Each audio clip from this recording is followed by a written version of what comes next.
continuar a falar sobre o nosso curso de Termoquímica, aula 3. Então presta atenção aí que nessa aula 3 vamos falar sobre os processos físicos e depois vamos falar sobre os processos químicos do curso de Termoquímica. Então quem ainda não se inscreveu no meu canal no YouTube, que é Aulas Bruno, ou no Instagram, que é @aulasbruno, se inscreva lá, tire suas dúvidas, dê seus comentários e sugestões. Então tenham uma boa aula, espero que gostem e a gente se vê por aí. Então, tchau! Vamos continuar a falar sobre os processos físicos e químicos da termoquímica, tá? Então vamos lá começar. Então aqui, os processos termoquímicos envolvem processos físicos e envolvem processos químicos. E os processos físicos são físicos e químicos. Existem dois tipos. Existem aqueles processos físicos ou químicos que absorvem calor, que é chamado processo endotérmico, são processos que absorvem calor, ou também são processos que liberam calor, chamado processo exotérmico. Então quando você vê a palavra endotérmico, quer dizer absorver calor, endo quer dizer dentro, né? E o sistema é o que a gente chama de foco de estudo, né? Então, por exemplo, aqui eu tenho uma árvore e o sol, né? Então esse aqui, vocês já aprenderam isso em biologia, mas é um processo chamado fotossíntese. O que é a fotossíntese? A fotossíntese ela transforma, por exemplo, o CO2 mais a água mais a energia, vou colocar com E de energia, e vai produzir o que? O nosso alimento. O nosso alimento seria a glicose, que é o C6H12O6, né? E mais um outro substância muito importante que é o oxigênio, que é o O2, tá? Então as plantas, né, fazem esse processo.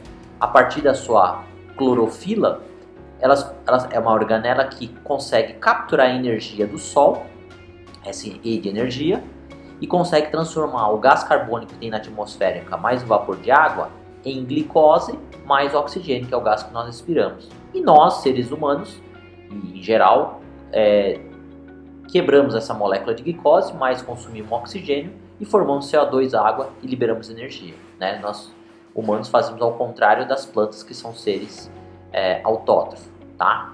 Então é um processo químico isso daqui. O processo endotérmico é um processo que a energia está do lado dos reagentes, tá? E um processo físico no processo endotérmico é, por exemplo, o derretimento do gelo. Quando você coloca a mão nesse gelo, a nossa mão é quente, né? A gente tem calor na nossa mão. Então esse calor vai fazer com que o que? Entre no gelo e o gelo derreta facilmente. Então a sensação que a gente tem é uma sensação de resfriamento. Tá? Porque você está colocando a mão, você está sentindo o gelo que ele é gelado, né? Então você está aquecendo esse gelo, colocando calor que vem da sua mão nesse sistema que é o gelo. Aqui o sistema químico é a fotossíntese, é a árvore e o sol. Aqui é o gelo, o sistema físico. Já em contrapartida, o sistema exotérmico são reações opostas das reações endotérmicas, tanto física como química. Por quê? São reações que, por exemplo, a chuva é um processo físico, é a transformação do estado gasoso, G, para o estado líquido, é uma condensação, ou seja, foi retirado energia das moléculas que no estado gasoso estão mais distantes e mais agitadas, e essa energia retirada faz com que as moléculas fiquem mais uma próxima da outra e mudando de estado físico para o estado líquido. Então, um processo físico, né, que interessante é a mudança de estado físico, é um processo exotérmico que libera energia, ou do estado líquido para o estado sólido, né, que é a formação do gelo, também é um processo exotérmico, libera energia. Lembra que a geladeira, o que ela faz? Ela retira energia do ambiente que é dentro do sistema e joga para fora do sistema, por isso que atrás da geladeira ela é quente, porque o calor está saindo dentro da geladeira, que fica resfriado, e aí faz que os alimentos não estraguem, né? Deixa por mais tempo conservando os alimentos, e o gelo que está lá no congelador, ele vira, a água, né, que está no congelador vira gelo, porque é retirada energia, tá? Então esse é um processo físico, processo exotérmico. Agora já, o carrinho aqui que eu desenhei, ele faz o quê? Ele faz a combustão, né? Gera lá o gás carbônico, né? NO2, dióxido de nitrogênio, né? Ou monóxido de carbono. Então é uma queima, né? Então a combustão não só de combustíveis, né? No caso gasolina, mas pode ser de um carvão ou pode ser da mata, né? Então, a sensação que nós sentimos, né, nos processos exotérmicos é de aquecimento. Você olha atrás da geladeira, ela está quente.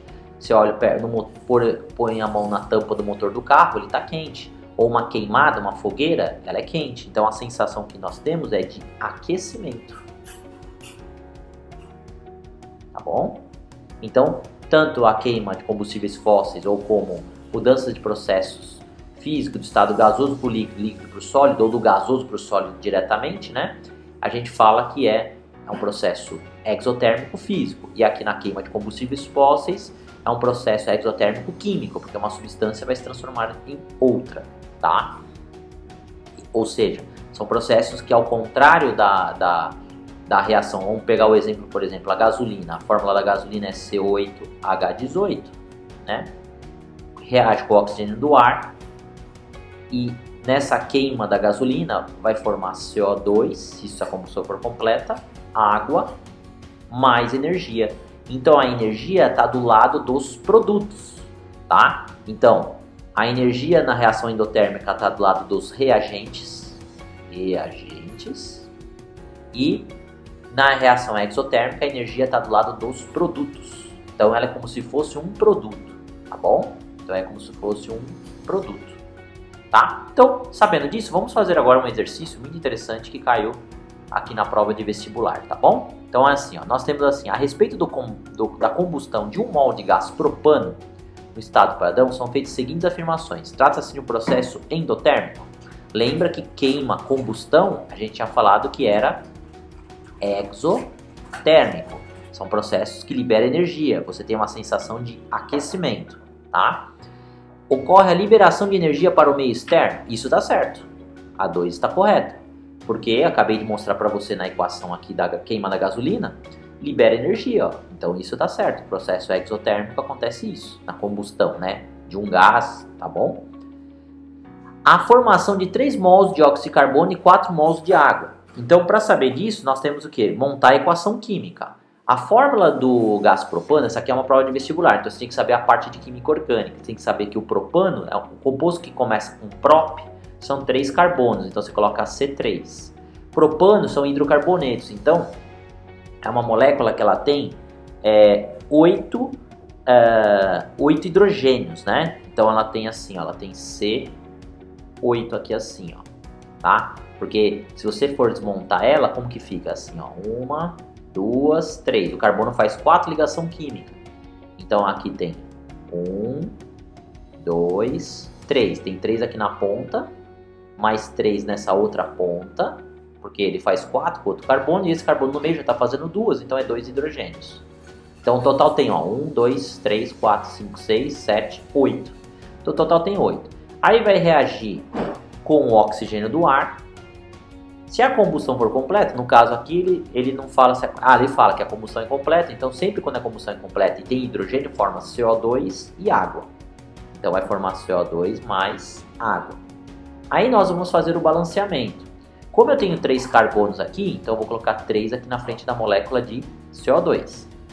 Como eu tenho 8 de hidrogênio, então eu vou colocar 4 na frente da molécula de água. É sempre na frente da molécula, nunca embaixo da letra, no meio da molécula, não, é sempre na frente da molécula. Então já tenho 8, está balanceado o hidrogênio e está balanceado o carbono que tem 3. Então agora só falta o oxigênio. Aqui eu tenho 3 vezes 2, eu tenho 6 no CO2. 4 vezes 1, 4. 4 mais 6, quanto que dá? Vai dar 10. Então aqui eu tenho 5 na frente da molécula de O2. 5 vezes 2, 10. Então vai formar 3 mols de CO2 e 4 mols de água. Então aqui ele fala que forma 3 mols de dióxido de carbono e 4 mols de água, tá certo. Então essa alternativa 3 está certo. 4. São consumidos 5 mols de oxigênio, também está certo. Então a questão 2, 3 e 4 está certa. Essas 3 estão certas. Vamos ver qual que tem? 2, 3 e 4. Alternativa C, tá bom? Então essa era a resposta, uma questão bem assim de médio para difícil essa questão, porque você tinha que saber química orgânica, saber balanceamento, saber a montagem da molécula, né? Como que monta a molécula do propano, que é estrutural e fórmula molecular, né? Então a gente adivinha como que monta essa molécula. Adivinha não, né? Você tem que saber que o carbono faz 4 ligação química e então ele tem 3 carbonos porque começa com prop. E é saturado, propano, né? Então, as ligações entre carbono e ligações simples, então é AN e O. Então, você vai ter que completar com os hidrogênios para dar quantos hidrogênios vai ter. No total tem 8, tá bom? Então, era isso que eu queria falar. Qualquer dúvida, qualquer comentário, entra no meu canal e se inscreva. Então, obrigado e tchau!